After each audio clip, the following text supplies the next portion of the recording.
começar do começo, né? Porque estamos aqui no meu perfil e tem algumas pessoas que não te conhecem ainda. Então, eu vou falar um pouquinho da nossa relação, né? Para quem não sabe, a Débora e eu somos primas, primas em primeiro grau. O pai dela é irmão da minha mãe. E nós crescemos juntas, embora ela morasse em Belo Horizonte e eu morasse em João Pinheiro, mas nós estávamos juntas em todas as férias. Tá E depois certo. a gente cresceu e nós continuamos amigas. Mas o mais legal da nossa amizade é que agora, na vida adulta, nós encontramos um ponto de convergência que vai além do sangue, que vai além da nossa história, que é muito bonita, de tudo que a gente já viveu juntas, mas que é algo que toca a nossa alma, né? Nós temos buscado as mesmas coisas, nós amamos as mesmas coisas e odiamos as mesmas coisas. Como disse São Tomás de Aquino, idem noli, idem veli, idem noli. Amigo é aquele que ama as mesmas coisas e odeia as mesmas coisas. E nós tivemos a sorte de ter isso na nossa vida, né? Em família. Além de primas, nós somos amigas e quase irmãs. E aí a gente tem estudado muitas coisas juntas, de 2 anos para cá. E surgiu essa ideia de começar uma série de lives aqui no meu Instagram, aqui no meu perfil. E eu falar, a primeira pessoa que eu quero é a Débora. E aí eu conversei com ela me enrolou, gente. Tem 2 meses já que eu tô pedindo essa live e ela arrumando desculpa, mas enfim, saiu, deu certo, estamos aqui. Saiu essa live, para a alegria E de aí, todos. quando nós fomos escolher o tema, eu deixei a critério dela, ela escolheu esse e ela vai falar para vocês por quê. Então, Débora, fala um pouquinho de você e fale sobre por que nós escolhemos esse tema da autoestima. Ó, tô caindo aí, me segura. Boa noite, gente. Estou muito feliz com a presença de tantas pessoas queridas, né? Muito feliz pelo convite que você me fez, Pri. Porque nós somos primas, somos amigas, mas você sabe o papel que você ocupa na minha vida, né? Eu brinco muito que eu sou pupila, eu aprendo muito com você. E muito do que eu sou hoje foi um caminho que você me apontou, né? E não só apontou, mas caminha e trilha ele comigo. Então, sou muito grata pelo convite e por poder participar da sua vida, né? Bom, eu sou a prima da Pri, a prima que ela mais ama. Não tem problema esse negócio. E eu sou pedagoga.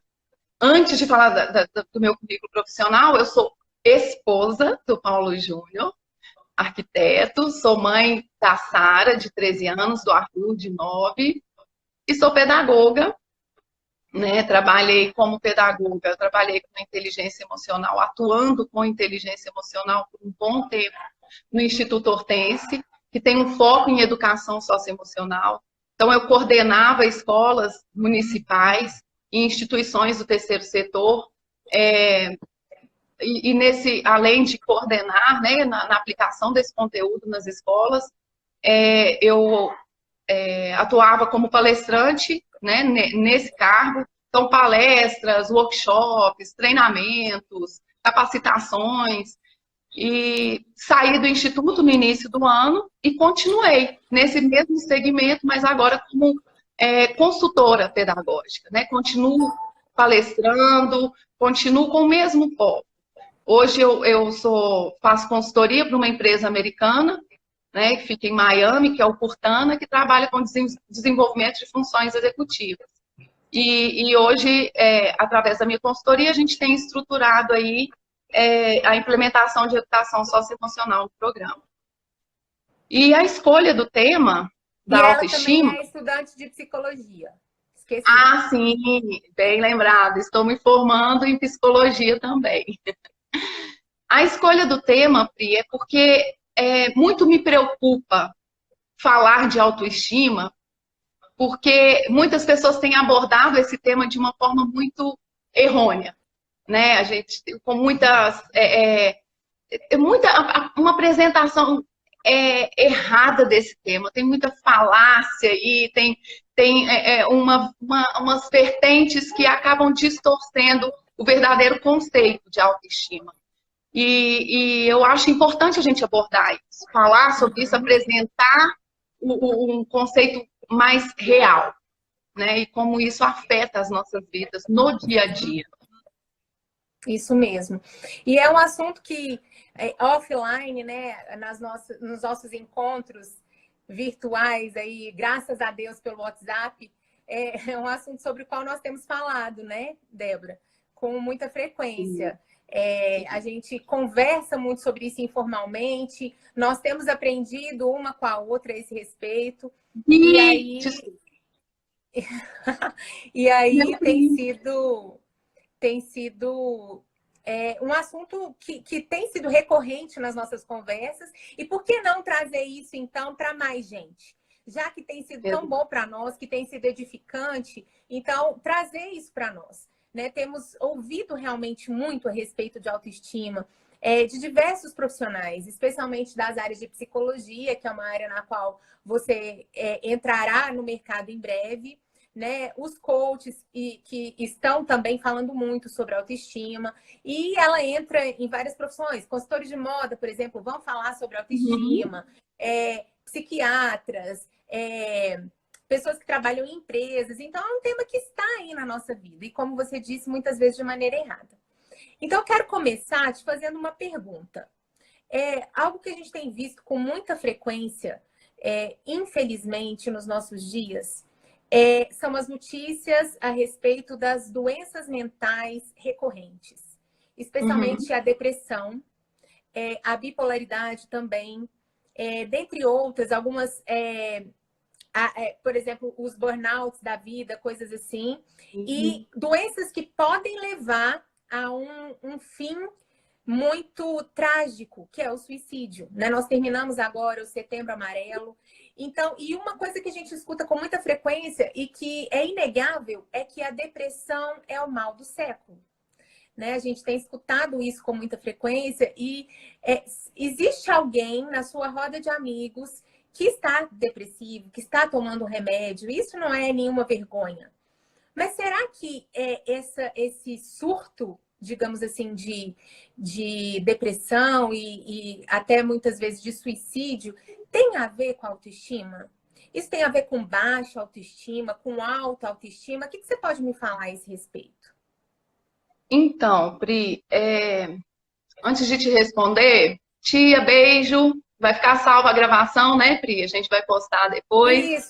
Isso. Eu tenho um E lembrar que, lá, gente, isso, se alguém tiver dúvida também, vai perguntando aí, né, a gente vai tentando encaixar as respostas aí, se alguém tiver alguma dúvida no decorrer da apresentação do tema. Antes de te responder, Pri, acho bacana essa pergunta pelo momento que a gente tem vivido, né? Mas antes de responder, é importante a gente trazer agora o conceito de autoestima. O que é autoestima? Né? A autoestima é como eu me relaciono comigo, é como eu me percebo e como eu sinto em relação a essa autopercepção. Então, a autoestima está relacionada a uma autopercepção, a uma autoimagem, a um autoconceito que eu construo, né? E é engraçado falar de autoestima, porque é a questão da caixinha que eu comentei no início da live, quando eu abri, que geralmente as pessoas levam essa questão da autoestima, associam com a questão estética, né, de imediato, com alguma insatisfação com o corpo. E sobre a pergunta que eu falei, que um homem veio falando, não, isso é frescura, isso não é coisa para homem. Se não fosse, homens não estariam incluídos nesse índice de suicídio, não é verdade? Porque a baixa estima, a autoestima, a baixa autoestima, e não só a baixa autoestima, mas a alta autoestima, e mais para frente eu vou falar sobre isso, também está relacionada à depressão, está também relacionada a transtornos de ansiedade, do pânico, e vocês vão entender por quê. Então, o homem, a autoestima não é só questão da mulher, é para o homem também, porque a autoestima não está relacionada somente ao físico, a uma insatisfação com o corpo apenas, com a questão estética. É muito mais profundo. E o que é? Que profundidade é essa? Qual que é a relação? O que é a baixa autoestima? Vamos falar da baixa autoestima, que está relacionada com essa pergunta que você falou também. Pri, vamos partir da premissa de que o homem, ele é guiado e orientado por suas más inclinações. Né? Nós temos essa cosmovisão, né? Essa visão, a gente divide essa mesma visão. Né? Tem aí as linhas filosóficas, correntes filosóficas que vão contra isso, que falam, né? Rousseau fala que o homem nasce bom, quem corrompe o homem é a sociedade, mas nós não sabemos que esse homem nasce bom. Nasce mal. Eu até lembro de um stories do Dr. Saulo, que uma mãe fez uma pergunta sobre a filha, sobre a educação da criança. E ele falou sobre a criança, na hora que ele foi responder, ele chamou a criança de monstrinha, mas de forma irônica, brincando. Uhum. E a mãe depois perguntou, por que você chamou a criança de monstrinho? Ele falou, minha querida, não educa não para você ver. Não coloca regras, não incute valores para você ver o que essa pessoa vai virar. Então, a partir disso aí, a gente sabe que não existe santo na face da Terra, né? Não existe. Nós somos... Justamente. Como você falou da nossa cosmovisão, né? As pessoas que me seguem aqui, que conhecem o meu perfil, os meus amigos pessoais, todo mundo sabe que eu sou cristã, a Débora também é cristã, nós somos cristãos protestantes, né? Nós cremos em Jesus. Jesus é o centro da nossa vida, da nossa história e deve continuar sendo. E na nossa cosmovisão, o homem é mau, ele nasce com pecado. Né? Nós já herdamos isso de Adão, nós já herdamos isso de Eva. Isso vem conosco no nosso DNA. É por isso que nós precisamos tanto de Cristo. É por isso que nós precisamos de Jesus. Justamente por causa do pecado. E a partir dessa cosmovisão de que o homem, de que o homem é mau, de que nós não trazemos bondade em nós, mas que ela vem pela graça de Deus, é que nós começamos essa conversa. Porque a partir de o que é o homem, o que é o ser humano, como é que eu enxergo o homem? A partir disso, toda a minha forma de enxergar a vida, de enxergar o mundo vai ser construída. Então, isso é importantíssimo que fique claro. Você falou aí desse stories do Dr. Saulo. Eu acho que quando a Aurora era bem pequenininha, hoje até não falo isso muito com a Antônia, mas eu falava, às vezes ela chorava ou gritava querendo alguma coisa. O que foi, filha de Eva? O que foi, filha de Eva? Já começou, né? E às vezes as pessoas não entendiam, ficavam rindo, falavam, gente, é filha de Eva, tá pecado, já começa aí, ó, já tá querendo fazer coisa errada, né? A gente olha, o bebê é fofinho, é lindinho, é gostosinho, mas ele também é pecador. Ele também nasce com a semente do pecado. E é por isso que também ele precisa de Cristo, assim como todos nós. E essa questão de você falar da concepção do homem, do que é o homem, né? Quem eu sou? Quem sou eu? E eu gosto muito de falar que a gente tem essa dificuldade de fazer essa autoanálise, de confessar quem nós somos, porque é ruim olhar para dentro, dói. Dói porque quando a gente olha, o que a gente vai encontrar? C.S. Lewis tem uma frase que eu acho fantástica, eu uso muito ela nas minhas palestras, inclusive, que ele fala que a primeira vez que ele foi sincero em olhar para dentro e se autoanalisar, ele encontrou um harém de medos, né? Um canteiro de luxúrias, encontrou inveja, egoísmo. E quando a gente se olha, é isso que a gente vê. E por isso é difícil a gente parar de frente para o espelho e falar, e perguntar, e responder sinceramente, quem sou eu? E quando a gente tem essa consciência, às vezes nem tão consciência, porque essas más inclinações, elas nos guiam, Pri, no dia a dia, sem a gente perceber, porque a gente age muito no automático, né? Então, nesse automático, eu vou sendo guiado por essas más inclinações, e quando eu vejo que eu sou ruim com o outro, fui invejoso, fui egoísta, a minha autoimagem, minha autoconcepção vai sendo formulada. E aí, isso afeta a minha autoestima. Porque lembra que eu falei que a autoestima é uma autopercepção minha? Então, essa minha autopercepção vem dessas más inclinações também. Então, é muito difícil para a gente parar na frente do espelho e ficar nu ali, não só fisicamente, mas desnudar a nossa alma. Porque a gente tem que responder. Porque só ali, de frente para o espelho, a gente sabe quem a gente realmente é, o que a gente realmente é capaz de falar, de pensar a respeito do outro e de fazer. Só ali, né? Essa é a maior Mas dificuldade. é interessante porque nos nossos dias, dificilmente a gente para fazer isso. Né? Independentemente de que seja um simbolismo ou que seja literal, essa olhada para o espelho, né? Olha no espelho para arrumar o cabelo, para passar um batom, para ver como é que eu tô, né? Para ver essa parte, a imagem que é externo. Mas para parar para pensar nos nossos dias, hoje, no século XXI, poucos de nós param para fazer essa autoanálise, para olhar para dentro, inclusive para descobrir quais são as nossas mazelas, inclusive para descobrir que eu sou invejoso, que eu sou mentiroso, que eu sou preguiçoso, que eu sou avarento, Egoísta, fofoqueiro. todas essas coisas que estão dentro de nós, nós sabemos. Né? Nós já nascemos sabendo disso, porque, como nós dissemos, nós nascemos pecadores. Mas para a gente parar, para analisar sobre isso, é cada vez mais difícil. A gente vive, como você falou, no automático, é uma vida corrida. Ai, de manhã eu tenho que arrumar menino para a escola, depois eu saio para trabalhar, depois isso aqui eu chego cansado. Enfim, não existe tempo para o transcendente, para aquilo que é metafísico. A Carol chegou até que Carol, minha Cláudia! Não, mas peraí, deixa eu falar aqui rapidinho da Carol, porque a Carol, gente, nós somos um trio, né? Priscila, Débora e Carol, mas a Carol só fica nos bastidores. Só que sem Carol não existe Pri e Débora. Então, até que enfim ela chegou. Pronto, desculpa. Agora sim, agora a live começou. Agora a live começou. Mas eu estava falando disso, que falta esse tempo, esse momento de olhar para dentro. Sim, sobre isso? Não, a questão não é só tempo também. O tempo também, mas vamos falar sobre o tempo. Mas antes de falar do tempo, tem uma outra questão, Pri, que eu acho que é uma das principais, que é não conseguir dar nome. Essa questão da gente vive tão no automático que eu sinto alguma coisa naquele momento e eu não sei nomear o que é aquilo. Né? Quando a gente pergunta para uma criança, a criança tem dificuldade de falar, eu tô com raiva, eu tô com inveja. Que criança que vai falar que eu tô com inveja?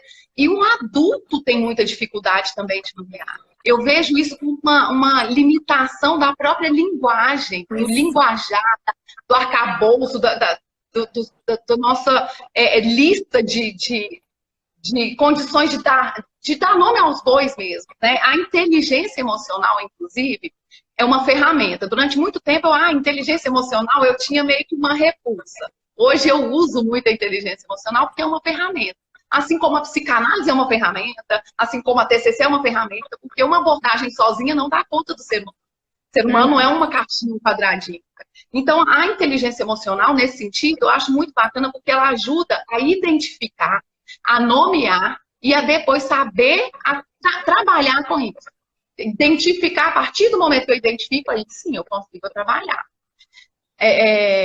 Eu fico perdidinha aqui, não estou acostumada ainda não. Para eu de olhar, para de ver quem entrou. Tem uma galera bacana aí, graças a Deus. E aí tem essa questão, e a questão do tempo também. Isso você falou do tempo, tá? A gente não para. A gente já acorda com a demanda externa, a demanda do outro, né? A gente já acorda olhando para fora, pegando o celular, o que eu tenho que fazer hoje, quem que eu tenho que responder, né? A gente já acorda assim. E não tem essa parada de peraí, deixa eu olhar para dentro. Mas é olhar para dentro e já sair também, porque não é ficar ali, não. Né? Ficar remoendo, né? Assim, lambendo as próprias feridas. Porque isso pode se tornar gostosinho também, né? Ai, coitadinho de mim, eu sou isso, eu sou aquilo outro, né? E há muitas possibilidades disso ser feito. Você pode procurar uma terapia, por exemplo. Ali na terapia, você vai estar falando com seu terapeuta, com uma pessoa de confiança, né? Hoje aí, ó, nós temos uma lista bacana que tem saído de pessoas que têm estudado com afinco a respeito do homem, da psicologia em si, e podem nos ajudar a olhar para dentro. Tá falhando? Tá cortando, Cris. E o que que eu faço? Não, tá, agora tá bom, pode ir. Para mim tá ok. E às vezes a gente não consegue olhar para si sozinhos, então talvez a procura de um terapeuta, ou talvez a procura de um amigo, para que você possa se abrir e falar para o seu amigo e colocar para fora. Né? Muitas vezes a gente se fecha no nosso mundinho e aquilo que você estava falando sobre a linguagem, sobre a dificuldade de nomear os nossos afetos, sobre a dificuldade de colocar para fora, porque a linguagem ela é importantíssima. A Sim. linguagem ela é o meio entre aquilo que é interno e o mundo exterior. Sem a linguagem não existe ser humano. Por quê? Porque eu só coloco para fora aquilo que está dentro de mim através da palavra, seja ela escrita, seja ela falada. O verbo, né? O verbo de Deus, o logos de Deus. Lá no primeiro capítulo de João, qual que é o primeiro versículo? No princípio era o verbo, e o verbo estava com Deus. E o verbo era Deus. Quem é o verbo? É o próprio Cristo, que estava lá no princípio. E tudo foi criado por meio da palavra. E tudo foi criado por meio da voz. Haja luz. E houve luz. E é assim que Deus nos cria, é assim que ele cria o homem, né? Nós somos a imagem de Deus nesse sentido, porque assim como Deus, nós temos a linguagem para nos comunicar, como nenhum outro animal. E isso tem ficado para trás. De alguma forma, muitas vezes de forma até proposital, nós temos ficado sem vocabulário e nós temos perdido o hábito de nomear os nossos sentimentos, do que está dentro da gente, e isso fica ali, remoendo. É como você falou, às vezes você fala assim, eu tô angustiada. A gente escuta muito essa palavra angústia, né? Mas muitas vezes não é angústia. E falando sobre a linguagem, eu me lembro muito da literatura, que é a minha área, né? Eu amo a literatura desde pequena, desde criança. E quando a gente tem, e muitas vezes a gente tem escutado muito isso. É importante a leitura dos clássicos, é importante ler literatura, e as pessoas ficam assim, mas por quê? Né? O que um livro vai me ensinar? Um livro de ficção? Muito mais do que a gente imagina. Inclusive essa questão vocabular. Através dos livros, através de um bom livro, de um clássico, você vai compreender os sentimentos humanos, né? Você tem contato com personagens que muito provavelmente você não encontraria na sua vida, ali na rua. Porque na nossa vida ordinária, a gente encontra com pessoas que são semelhantes a nós. Pessoas que têm a mesma visão de mundo, provavelmente, pessoas que estão no mesmo nível social. E através dos livros, você encontra vários tipos humanos que podem te ensinar muito a respeito dos sentimentos e também a respeito... Pode falar. Você amplia o seu imaginário, né? Esse ampliar o imaginário... Sem imaginário, você vai viver aqui, ó, no chão da vida, sem entender nada do transcendente. Então, é um bom começo. A leitura, né? Ela vai te ajudar nessa questão da linguagem, da nomeação dos sentimentos e de entender o ser humano, de entender os tipos humanos. Eu brinco que todo psicólogo tinha que ler literatura, né? Tinha que ser uma obrigação. Era uma coisa que eu ia comentar. É triste, porque a gente vê, eu que estou na área, me formando aí, faço parte desse universo universitário ainda, pouco se vê se debruçar na leitura, na literatura, pouco até mesmo da própria área. As pessoas não têm muito esse interesse. Hoje, as pessoas têm preguiça de ler os textos, às vezes, que eu posto, tem gente que fala assim, nossa, mas é muito grande.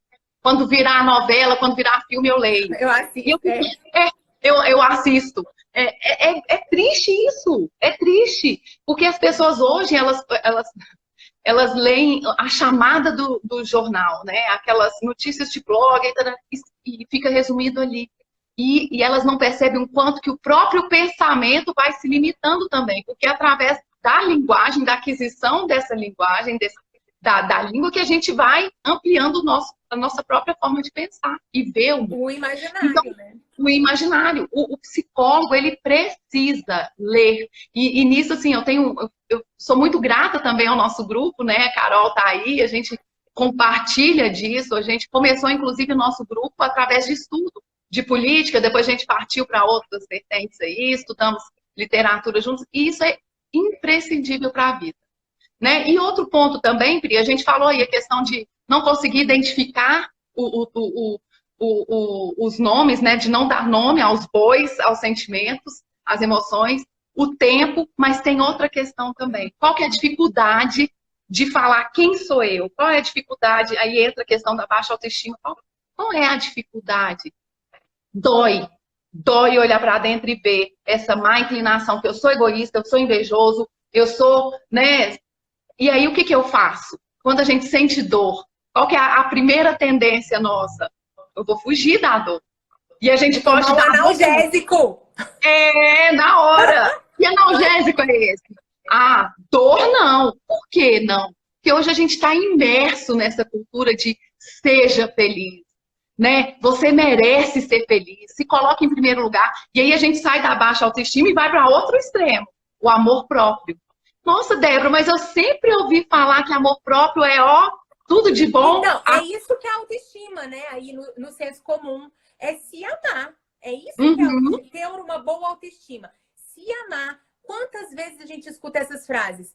Ame-se, você merece, seja feliz, o que importa é ser feliz, você pode tudo. Isso está tudo relacionado a essa palavra, autoestima. Inclusive, usa um versículo bíblico para falar sobre isso, né? Ah, não, Jesus resumiu os 10 mandamentos em 2. Amar a Deus sobre todas as coisas e o próximo como a ti mesmo. Consegue até encaixar, né? Para poder amar o próximo como a ti mesmo, você tem que se amar primeiro, né? Sempre colocando eu primeiro. Eu em primeiro lugar. O outro, se der, a gente ama assim como me ama. Primeiro eu tenho que me amar. Primeiro eu tenho que me amar. Né? Até, já viu a metáfora do avião? Das máscaras de oxigênio? Usa-se muito a metáfora das máscaras de oxigênio para defender essa ideia. Falar do amor próprio, né? Quando desce lá no avião, quando desce a máscara de oxigênio, primeiro coloque em você, para depois colocar na criança que estiver com você, por exemplo. Então, eu primeiro. Sempre eu primeiro.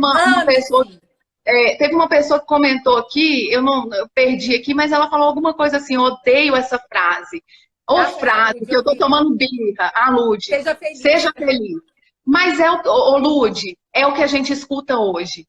A gente escuta, se coloca em primeiro lugar. Mas por quê? Porque a gente vive em um mundo que a gente não suporta a dor. E quando a gente vê assim, eu sinto dor, qual que é a nossa ação imediata? Então eu vou buscar a felicidade, porque eu mereço ser feliz. E as pessoas associam muito a felicidade com o prazer. Esse é o erro. Eu vou em busca da felicidade. O prazer não é felicidade. Felicidade não está no prazer. O prazer ele está muito preso aqui, nisso daqui. No que é da carne, no agora, no material, nas sensações. E a felicidade, ela está relacionada à alma. Né? Se prazer fosse felicidade, o padre Paulo Ricardo fala isso no curso dele sobre Filauça, que eu acho um barato. Se prazer trouxesse felicidade, o bordel estava cheio de gente. Né? Tava uma felicidade pura, estava cheio de gente feliz. E não é assim. E quando a gente busca esse prazer imediato, a gente se mantém numa camada de imaturidade ali. Por quê? Eu sempre falo isso nas minhas palestras. O amor próprio te prende na imaturidade. Mas por quê? Vamos pensar o seguinte. Quem é que tem esse desejo imediato de ter as suas necessidades atendidas? De ter a sua a fome atendida. Eu tô com fome, me dá. Né? Agora. Me ame, me sirva, eu quero agora. É a criança. Aurora. E é isso. Nós vivemos em uma cultura de pessoas extremamente imaturas. Por quê? Porque elas vivem nessa fuga da dor, buscando prazer. Fugindo da dor, buscando prazer. Entendendo que nessa busca do prazer, ela vai encontrar em algum momento a felicidade. E tá tudo errado. Tá tudo errado. Porque esse discurso de amor próprio, eu fico pensando, gente, se eu vou me amar, eu me fecho aqui no meu amor, e eu vou me relacionar com alguém que adere o mesmo discurso, eu também vou me amar em primeiro lugar, como você vai se relacionar com uma pessoa que está fechada em si? Não tem, não tem. E a gente vive. E aí, quando a gente fala, é só a baixa autoestima que leva para. É um gatilho para depressão, para ansiedade? Não. O amor próprio exagerado, exacerbado também.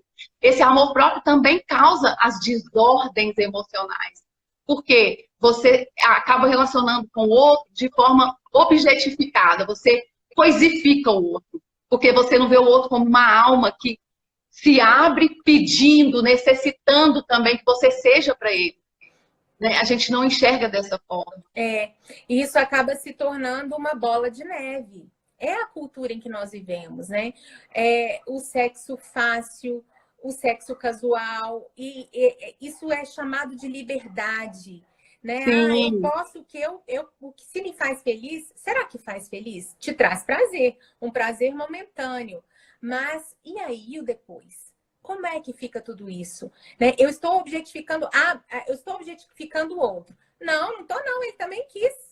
Nem ele sabe o que está acontecendo ali. A gente vive, né? E como você disse, um fechado, o outro também fechado, e não existe ali, não acontece relacionamento. E as pessoas. E fugindo da dor, assim como você. E fugindo da dor como você. E quando você acha que o outro te deu essa permissão para você objetificá-lo, né? Para você usá-lo, você não está entendendo que ele está ali gritando também, desesperado, que ele está com dor, que ele está perdido. Né? Uhum. E é engraçado essa questão, Pri, você falou, né, da banalização do sexo, do relacionar com o outro, mas também essa busca do prazer está muito relacionada a vícios também. Né? O amor próprio, o amor por si exagerado, é um amor que se prejudica, que é uma autodestruição, porque você, não, eu mereço comer isso, eu gosto, é gostoso, então eu como lá, batata frita com óleo, eu vou comer lá o McDonald's, e eu caio no vício também do cigarro, da ansiedade, de fugir da minha ansiedade do dia a dia, né? Aí eu vou, e aí entra, os vícios entram, aí a gente entra em contato, aí o amor próprio também dá essa possibilidade da gente entrar em contato com o que há de pior em nós. A falta de equilíbrio, a Laís falou muito bem, é importante existir esse equilíbrio, né? E aí a gente fica saltando, né, Débora? Entre a baixa autoestima e a alta autoestima. Um dia, não estou falando de doença da bipolaridade, não. Estou falando de nós mesmos, da nossa vida, no nosso dia a dia. Um dia eu estou, uau, eu sou demais, aquele super amor próprio e tal. Aí, de repente, você se dá conta de quem você é, né? Que é simplesmente um pecador. Embora você muitas vezes não aceite isso, não creia nisso, aí vem a baixa autoestima. Depois, outro dia, vem a alta autoestima. E ficamos nesse ciclo que não vai nos levar a lugar nenhum. Né? Você falou aí da imaturidade, de nós sermos imaturos e buscarmos apenas as sensações, a satisfação dos nossos desejos, e vamos ficando nessa superficialidade da infância. Eu lembrei de um livro que nós estudamos no nosso clube, né? Verdade. No nosso grupo de estudos, que é o Apanhador no Campo de Centeio. Exato. Inclusive uma resenha dele aqui nos meus destaques aqui do Insta. Meus também. Do Homem Barbado. Eu falei, né, que eu gosto de falar sobre os livros que eu tô lendo e tal. E aí a gente tem ali um personagem que é um adolescente já entrando na vida adulta, ou já deveria estar entrando na vida adulta, porque é assim que é a vida, né? Nós crescemos, muitas vezes nós envelhecemos sem amadurecer. Mas esse personagem, o Holden Caulfield, que vive ali em meados do século XX, ele vive uma crise existencial. Né? O livro se inicia com ele internado em uma clínica psiquiátrica, que é o que nós chamaríamos hoje. E ao longo do livro, nós entendemos que a luta dele eu não quero crescer. Eu não quero amadurecer. Não quero. O meu medo é esse. Se eu tiver que crescer, eu vou ter que deixar todas as sensações. Eu vou ter que assumir responsabilidades. Eu vou ter que olhar para o outro. Eu vou ter que parar de olhar para mim mesmo e olhar para o outro. E toda a mensagem do livro é essa. Então, como a literatura nos ensina, né? Mais uma vez, puxando a sardinha para o meu lado. E esse personagem, ele é realmente muito didático para a compreensão disso, né? Dessa falta de vontade gente, de crescer. é uma leitura mega indicada aí para vocês e para adolescentes, né, que estão nessa fase aí de...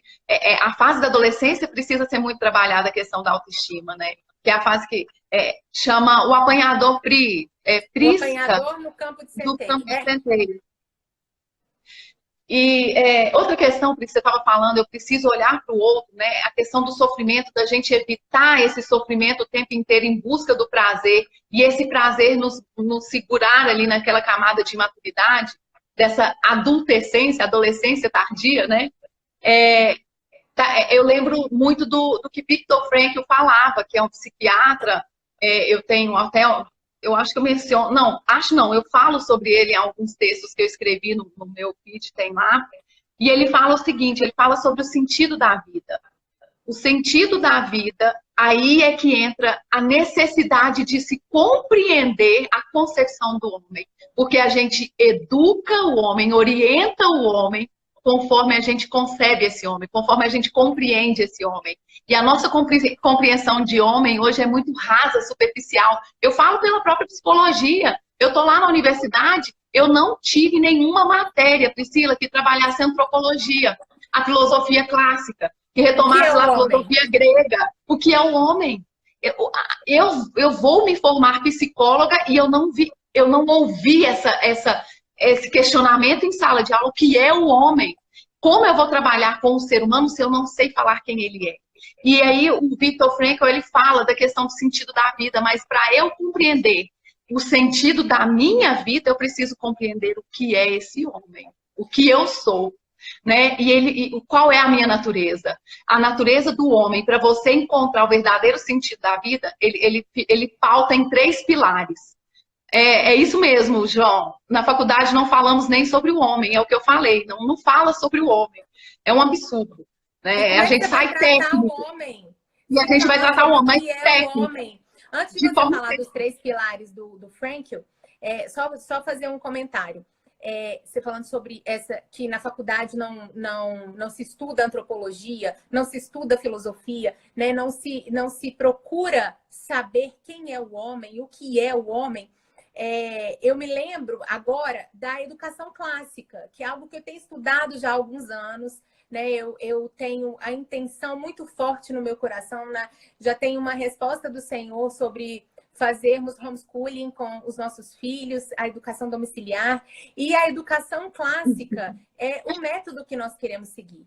E não existe educação clássica, ela não se inicia sem que antes se saiba o que é o homem.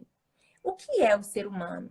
E sempre, a partir de numa perspectiva cristã, que é a minha cosmovisão, o homem é um ser eterno.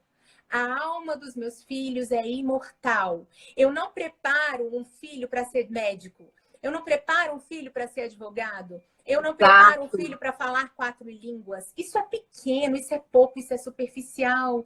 Eu quero preparar filhos para a glória de Deus, para que eles possam encontrar o céu e viver a eternidade com seu Criador.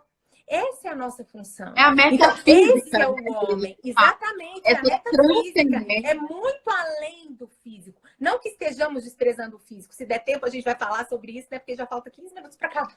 Vamos correr, menina. Érica e uma sanguínea. Uma então, sanguínea. realmente, vamos falar. Aí fica aquela assim, deixa eu falar. Não, eu falo. Não, eu falo. Então, mas agora fala do Frankl, os 3 pilares. Sim, ele fala dos 3 pilares, ele fala o seguinte, o sofrimento é inevitável. Para o homem entender qual é o sentido da vida dele, ele tem que ter essa consciência que o sofrimento é inevitável. Mas o que a gente vive hoje? Não sofra. Busque sua felicidade em primeiro lugar. Então a gente já está aí, ó, fugindo do propósito do ser humano, da nossa própria natureza. Quando a gente foge, mãe, mas vai ficar gravado. Minha mãe tá aqui, olha que gracinha. Vai ficar gravado, mãe. Então, quando eu fujo desse meu propósito, aí eu me desordeno. Aí voltamos à primeira pergunta que você fez lá no início da live. A baixa autoestima, a autoestima está relacionada com transtorno de depressão, com transtorno de ansiedade, com pânico? Tá, está, porque nós estamos indo contra o sentido da vida quando a gente adota todos esses discursos contemporâneos, aí, esses discursos modernos, que infelizmente muito psicólogo prega, que muito coaching prega, né? O outro pilar que Viktor Frankl fala, ele fala do servir a um propósito. E esse servir a um propósito, se eu estou numa sociedade que só fala ame-se a si mesmo, olhe só para o seu umbigo, como que é difícil, porque eu tenho que sair de mim para servir alguém, né? Vamos falar da maternidade, não vamos falar de grandes desafios, não. A própria maternidade hoje, o que a gente fala? Eu não quero ser mãe. Eu quero ter só um gatinho, um cachorro. Ser mãe dá muito. Você sabe que, né? Você era dessas. Eu não quero ser mãe. A gente vive num egoísmo, num autocentrismo, um egocentrismo muito grande. Então a gente não serve o outro porque eu quero só ser servido. Então, sobre a maternidade, a mulher que quer realmente crescer, a mulher que compreende um pouquinho disso daí, que ela entende que a vida é sofrimento e que ela entende que a maternidade pode salvá-la de si mesma, ela consegue sair desse ciclo de egoísmo, sim. Mas ela precisa estar aberta, porque tem muita mãe por aí que não sai, né? Então, o pessoal que me segue aqui, que me conhece, sabe que eu não queria, né? Não queria filhos, né? A minha história já é conhecida. E a minha vida mudou a partir do nascimento da Aurora. Um pouco antes, eu já tinha essa consciência, mas sobre renúncia, o negue-se a si mesmo de Jesus, porque o que Cristo disse para nós? O que ele deixou? Se alguém quiser vir após mim, a si mesmo se negue, tome a sua cruz e siga-me. É negação, mas até negar. Quando a gente pensa nesse negar, a gente vê uma coisa muito grande. Eu e a Cláudia, a psicóloga, estava falando ontem que a gente vê muito essa questão de se negar como algo assim, né? Nossa, uma ação imensa, mas é no pequenininho, nas coisas pequenas que vem esse sofrimento, a aceitação desse sofrimento, né? E esse servir ao outro, amar para fora, né? E aí vem o outro pilar do Viktor Frankl, que fala amar alguém com toda a sua alma, com toda a sua força. A nossa natureza é essa do ser humano, é essa de encontrar o sentido da vida como? Servindo a um ideal, né? Amando alguém com toda a sua força e não negando o sofrimento, porque ele é real. A morte vai chegar para você, vai chegar para mim, a dor, a doença vai te alcançar em algum momento, o sofrimento, o desemprego, a dor é inevitável. Né? E é engraçado, olha só, porque os insights que a gente tem, né? Nós já temos conversado sobre isso já há bastante tempo, mas você falando, me veio, os três estão relacionados, eles se interrelacionam. Né? Quando você encontra algo, alguém para amar, você encontra um sentido. E amar é sofrer. Porque quando você ama de fato, quando você se entrega a alguém, você está sujeito a passar por dores por causa daquela pessoa. Né? Aquela pessoa pode adoecer, ela vai morrer. Pode ser que você vá antes, mas a morte também vai chegar. Então, os três pilares estão relacionados. E quando nós, nessa sociedade contemporânea, ignoramos tudo isso e simplesmente ficamos dentro de nós, sem a capacidade de nomear o que somos, a gente vira o quê? A gente vira uma mancha, alguma coisa sem forma, sem definição. Eu tô só para dentro, mas eu não sei nem nomear o que tem dentro. Eu sou o quê? Eu não tenho tempo. E aí vem, Pri, aí vamos voltar lá na sua primeira pergunta. É por isso que os consultórios hoje de psicologia é a profissão que mais vai boom, mas que também não sabe lidar, porque a própria psicologia está imersa nesse discurso, nessa filosofia contemporânea, nessa nulidade de antropologia, né? A própria psicologia está imersa nesse mundo. Até que, então, eu não sou da área de psicologia, eu não sou psicóloga, né? Sou uma curiosa. Até coloquei lá na minha descrição, porque eu sou bem curiosa a respeito de inúmeros assuntos e tenho aprendido muito com a Débora, né, nessa parte de psicologia. E a psicologia se tornou uma ciência técnica, né? E não é simplesmente técnica, gente. Não se trata de técnica, estamos tratando de almas eternas. E a individualidade, ela é essencial. E principalmente esse conceito de ser humano é essencial para que o psicólogo possa trabalhar, para que ele possa assim, começar, independentemente de qual linha ele vai seguir, ele tem que ter isso muito claro, né? Então, essas questões antropológicas, essas questões filosóficas, elas são indispensáveis para tratar da alma humana, né? Indispensável. Mas, faltam 10 minutos para a gente terminar. Vamos correr, então. Vamos fechar falando finalizar da importância da imagem na nossa autoestima. A imagem. É importante a gente trazer aqui como a imagem, a minha autoimagem, minha autopercepção afeta a minha autoestima. A imagem, o físico agora que eu quero falar, é importante sim. A beleza é importante sim. Só que a gente escuta hoje o quê? A beleza está nos olhos de quem vê. A beleza é relativa. Infelizmente, hoje, valores que são inegociáveis, né? Valores que são que não deveriam ser mexidos, que são fixos, eles são relativizados, né? A beleza, a bondade, o que é certo, o que é errado. Hoje não, tudo é relativo. A verdade, tudo é relativo, né, Pri? E aí eu quero falar rapidinho aqui de um médico que também se formou em psicologia e ele é cirurgião plástico. Viu, Valério? Escuta essa. E ele fazia muitas pesquisas nessa área de autoestima. E aí ele acompanhou alguns pacientes dele que passaram, ele chama Maxwell Maltz. E aí ele acompanhou alguns pacientes dele que fizeram pequenas intervenções, correção de um nariz, né, lábio leporino, e ele acompanhou durante um tempo como essas pessoas se portariam após essas pequenas intervenções no rosto. Ele falou que a cirurgia mudou o futuro dessas pessoas, porque essas pessoas se portaram de forma diferente, tiraram projetos que estavam engavetados, se relacionavam melhor com o outro.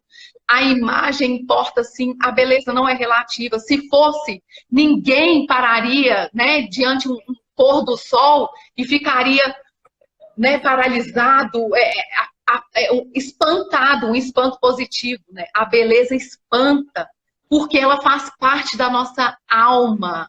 A nossa alma, ela precisa de ordem. E hoje existe uma desordem quando se fala que a beleza é relativa. A formação do imaginário, né? Eles falam muito sobre artes, e esses dias eles estavam falando quando você olha pessoas nuas, falando que aquilo é arte, quando você olha que uma boneca com o corpo de um animal e precisa justificar que aquilo é uma arte, quando você precisa justificar para que a pessoa veja beleza naquilo, aquilo já não é belo, não é arte, porque a beleza por ela mesma, ela fala sozinha. Quando uma pessoa bonita entra na sala, todo mundo olha, é bonito de se ver. Então não existe a beleza relativa, né? Falo demais. Antes de ontem, não. Só para exemplificar isso que você falou, antes de ontem caiu uma chuva muito forte aqui em Brasília, pelo menos aqui em Águas Claras, muito, muito forte. E a Aurora estava dormindo, ela estava tirando o cochilinho da tarde, ela acordou muito assustada. E eu fiquei felicíssima de estar aqui para poder abraçar minha filha nesse momento de pavor. Mas ela com medo, eu falei assim, não precisa ter medo, vamos olhar a chuva daqui. Quem nos mandou esse temporal, quem mandou essa chuva foi o Senhor. E olha que coisa linda. Olha o vento levando as folhas, levando as árvores. E era forte, era um vento muito forte. Mas tá bonito, filha, olha que bonito. E aí eu lembrei de uma frase que eu já ouvi, né? Que a natureza, até quando destrói, é bela. E o homem, ele é capaz de construir coisas feias. Né? Então, a diferença entre aquilo que o homem faz e aquilo que Deus faz. Aquilo que Deus faz é sempre belo. E nós vamos saber o que é belo, como você disse. A beleza não é relativa. A beleza não está nos olhos de quem vê. né? Então, nós temos visto em muitos grupos hoje, até em grupos religiosos, uma dualidade entre beleza e utilidade, entre beleza é fútil, beleza e inteligência, como se fossem coisas duais, beleza e espiritualidade. Não, as Grupos, coisas né? não caminham assim, não existe essa dualidade. Deus é belo e nós devemos buscar a beleza na nossa vida, né? Não só a beleza física, isso é importante, especialmente para nós mulheres, viu, meninas? Que de vez em quando eu estou falando aí sobre moda, é um assunto do qual eu gosto muito. É claro que isso não tem que ser o centro da nossa vida, mas não custa nada passar um batom, colocar um colarzinho, arrumar uma roupa bonitinha, porque isso vai te ajudar, inclusive, como a Débora falou ali da pesquisa, a ter uma postura diante da vida que te coloca na realidade. Aquilo Exato, que você de fato está exato, vivendo. Esses valores que são inegociáveis, como a beleza, a exato. bondade, a verdade. Quando você está em equilíbrio, você consegue chegar nisso, né? E quando a gente, só para a gente fechar, que eu acho que vai cortar, né? Para a gente ter isso bem claro, quando a gente entra em um lugar e esse lugar, né? Ah, fui convidada para jantar, a sala tem meia jogada, caixa de pizza espalhado, mofo na parede, a gente não se sente bem. Então, daí a gente vê a beleza não é Eu lembrei de um relativa. lugar que a gente almoçou uma vez, uns 12 anos atrás, você lembra? Não lembro, não. Depois te falo. Que a Mas, Rosane estava. mas a gente sente, né? É porque a nossa alma é ordenada. Nós somos ordenados, seres ordenados. Existe hierarquia, sim. Existe bonito, sim. Existe feio, sim. Existe certo e errado, sim. Enquanto a gente E não a ordem é assumir, uma grande virtude. sim, enquanto a gente não. Aristóteles fala isso. A beleza está na ordem. Aristóteles fala sobre isso. Enquanto a gente não assumir isso, nós vamos viver perdidos e sempre buscando lá os consultórios de psicologia, igual você falou, a questão da depressão, da ansiedade e o suicídio, né? Que é a última solução última. Então, para a gente fechar, o importante é entender que nós precisamos estar instalados nessa realidade e achar esse equilíbrio. Esse equilíbrio a gente só vai achar enquanto a gente estiver instalado e centrado nessa realidade. Para fora, gente. Para fora. E para fora. Conheça-se, fora. tente se conhecer, né? Através da terapia, conversando com amigos, falando com Deus, orando, meditando na palavra. Nos canais de psicos aí do aí nas lives da vida. Mas não fique nisso. Saia, vem para fora, haja e abençoe o outro. Sirva, utilize os seus talentos para abençoar quem precisa. Cada um de nós veio com talento. Então, coloque para fora a sua vocação. Aurora! Então, eu quero agradecer a todos que estiveram aqui conosco ao vivo. Também quem vai ver depois, meu canal lá do YouTube é um canalzinho, não tem quase nada, mas eu vou postar lá, Priscila Aidar. E a gente vai continuar conversando. Convidem pessoas para curtir o meu Instagram. Quem tiver pergunta também, pode mandar pelo direct, viu, gente? Porque a gente está aí para servir. Então, no que a gente puder, estamos aí, pessoal. Muito obrigada mesmo. Deus abençoe obrigada, gente. Tenha uma noite abençoada. Bia, obrigada. Te amo. Que isso, Deus te abençoe. Tchau, gente. Tchau, gente.